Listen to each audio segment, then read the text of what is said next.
नमस्कार दोस्तों। तो आज आज का जो टॉपिक है गुप्तोत्तर काल है दोस्तों। तो इसके पहले हमने गुप्त काल बताया था दोस्तों। तो चलिए दोस्तों, हम लोग गुप्तोत्तर काल में जितने सारे इंपॉर्टेंट प्रश्न हैं उसके बारे में हम लोग अध्ययन करते हैं। तो चलिए दोस्तों स्टार्ट करते हैं। तो देखिए दोस्तों, इसमें जो है पुष्पभूति वंश या वर्धन वंश, तो इसमें थोड़ा बहुत इससे रिलेटेड प्रश्न होगा। तो देखिए, सबसे पहला जो है कह रहा है कि पुष्पभूति वंश का संस्थापक कौन था। तो आपको पुष्पभूति ही थे दोस्तों। अगला कहता है कि पुष्पभूति की राजधानी कहाँ थी। तो आपको थानेश्वर थी दोस्तों। ये दोनों क्वेश्चन इंपॉर्टेंट हैं दोस्तों। अगला देखिए क्या कर रहा है कि वर्धन वंश की स्वतंत्रता का जन्मदाता किसे समझा जाता है। वर्धन वंश की स्वतंत्रता का जन्मदाता किसे समझा जाता है। तो आपको प्रभाकर वर्धन को समझा जाता है दोस्तों। चलते हैं नेक्स्ट प्रश्न देखते हैं। देखिए दोस्तों, नेक्स्ट में क्या करा है कि वर्धन वंश के किस शासक ने परम भट्टार्क और महाराजा धीराज की उपाधि धारण की थी। देखिए, महाराजा धीराज और परम भट्टार्क भट्टार्क की उपाधि किसने धारण की थी। तो प्रभाकर वर्धन ने धारण किया था दोस्तों।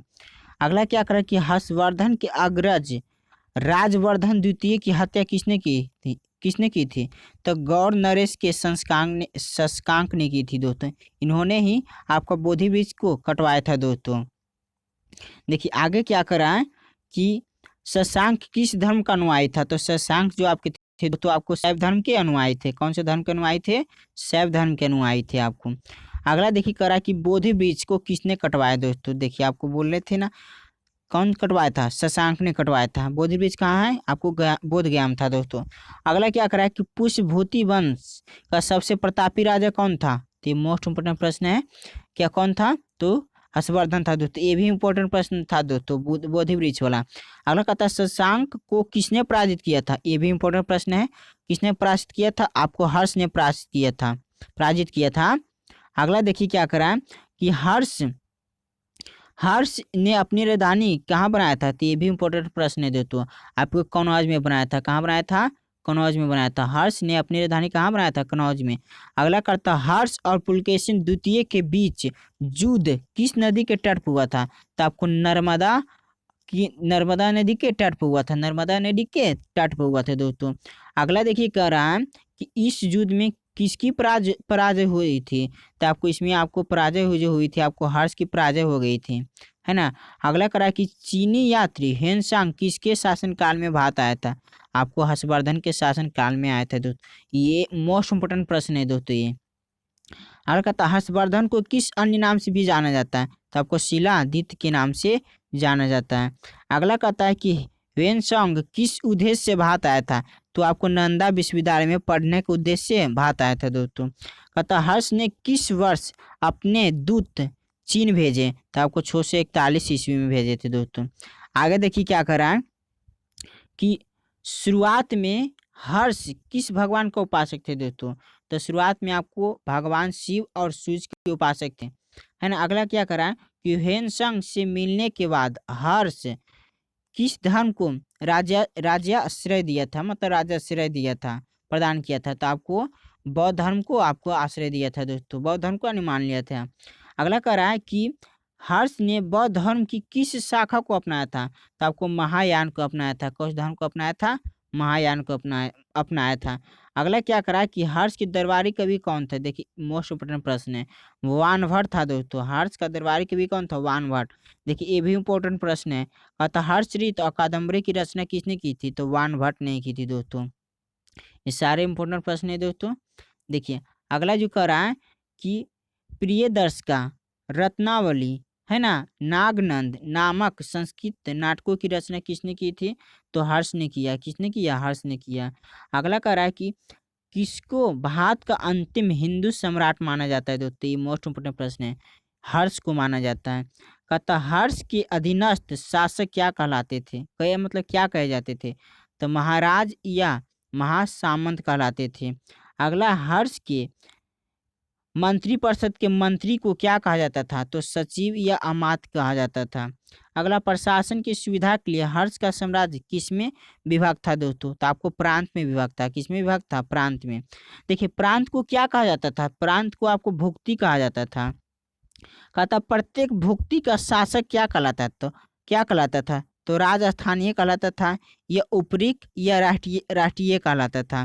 देखिए अगला जो कह रहा है कि हर्ष ऋतु में प्रांतीय शासक के लिए किस शब्द का प्रयोग किया गया है, तो आपको लोकपाल शब्द का प्रयोग किया गया है।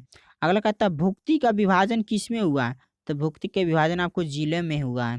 देखिए कहता है जिले के प्रधान को क्या कहा जाता था, तो विषय पति कहा जाता था। शासन की सबसे छोटी इकाई क्या थी, तो ग्राम थी। अगला कहता है ग्राम शासन के प्रधान को क्या कहा जाता था, तो कहता है ग्रामच ग्रामच पट, पटीलक ग्रामच पटीलक कहलाता था दोस्तों। चलते हैं आगे देखते हैं।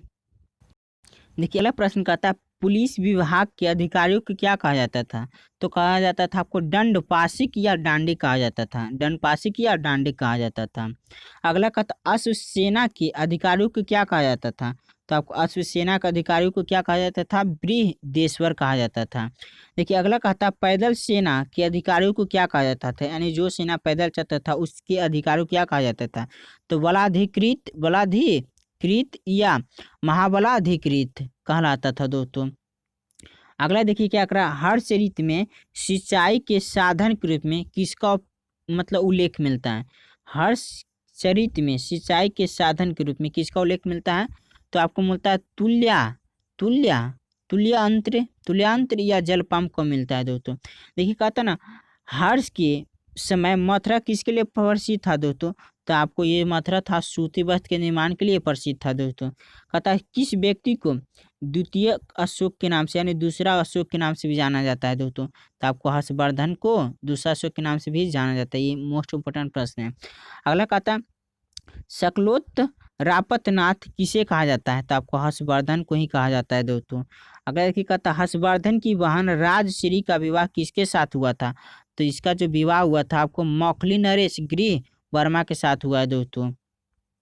अगला देखिए क्या करा कि हर्षवर्धन ने 606 ईस्वी में हर्ष संवत की स्थापना की किस उपलक्ष्य में की थी, यानी जो बोल रहा है दोस्तों कहता हर्ष संवत की स्थापना किसने की थी, सॉरी हाँ सही बोल रहा हूँ मैं, हर्षवर्धन ने हर्ष संवत की स्थापना किसके उपलक्ष्य में की थी, तो अपने राज्यारोहण के उपलक्ष्य में किया था।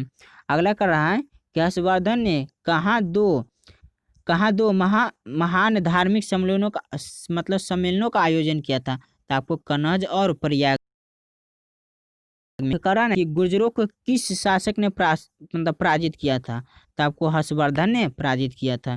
देखिए अगला मोस्ट इम्पोर्टेंट प्रश्न है कहता भारत में ह्वेनसांग को याद करने का मुख्य कारण क्या था, तो उनकी एक रचना सीयू की रचना किसने की थी, ह्वेनसांग ने की थी, इसलिए वे मुख्य हैं दोस्तों। अगला करा कि किस चीनी यात्री को वर्तमान शाक मुनि या यात्रियों का राजकुमार कहा जाता है, तो ह्वेनसांग को ही कहा जाता था। किनको कहा जाता था, ह्वेनसांग को ही कहा जाता था। देखिए अगला ह्वेनसांग ने कितने वर्षों तक भारत में रहा है दोस्तों, तो ह्वेनसांग आपको भारत में 14 वर्षों तक शासन रहा है, मतलब दोस्तों कितना वर्षों तक, 14 वर्ष तक। देखिए अगला क्या करा है कि ह्वेनसांग के समनार्थ एवं महायान धर्म के प्रचारार्थ हर्षवर्धन ने महासभा का आयोजन 643 ईस्वी में कहाँ किया था, तो आपको कनौज में किया था दोस्तों। कहाँ किया था, कनौज में किया था। देखिए अगला क्या करा कि कुंभ मेले का, देखिए ये मोस्ट इम्पोर्टेंट प्रश्न है, कुंभ मेले का प्रारंभ करने का श्रेय किसे जाता है, तो हर्षवर्धन को ही जाता है दोस्तों। अगला कहता भारत के लोग, देखिए अगला मोस्ट इम्पोर्टेंट प्रश्न कहता भारत के लोग गर्म मिजाज के हैं, उन्हें जल्दी गुस्सा आ जाता है परंतु वे ईमानदार हैं। ये किसने ये बात कहा था दोस्तों, तो हर्षवर्धन साहब ने कहा था। किसने कहा था, हर्षवर्धन ने कहा था दोस्तों। अगला देखिए क्या करा है कि ब्राह्मणों को दिए जाने वाले कर मुक्त भूमि अनुदान को क्या कहा जाता था, तो अग्रहार कहा जाता था। क्या कहा जाता था, अग्रहार कहा जाता था। अगला दोस्तों कि दक्षिण भारत के संदर्भ में एरीपति का अर्थ क्या होता है, तो जलाशय की भूमि होता है, जलाशय की भूमि। देखिए अगला क्या करा है कि हर्ष के काल में भू राजस्व की सीमा कितनी थी, तो आपको कितना था, 1/6 से लेके 1/10 तक था दोस्तों। देखिए इतने सारे इंपॉर्टेंट प्रश्न था दोस्तों में आपको गुप्तोत्तर काल में दोस्तों। तो आपको ये वीडियो अगर आपको अच्छा लगा दोस्तों तो इसे लाइक और सब्सक्राइब करना ना भूले दोस्तों। तो वीडियो देखने के लिए बहुत बहुत धन्यवाद दोस्तों।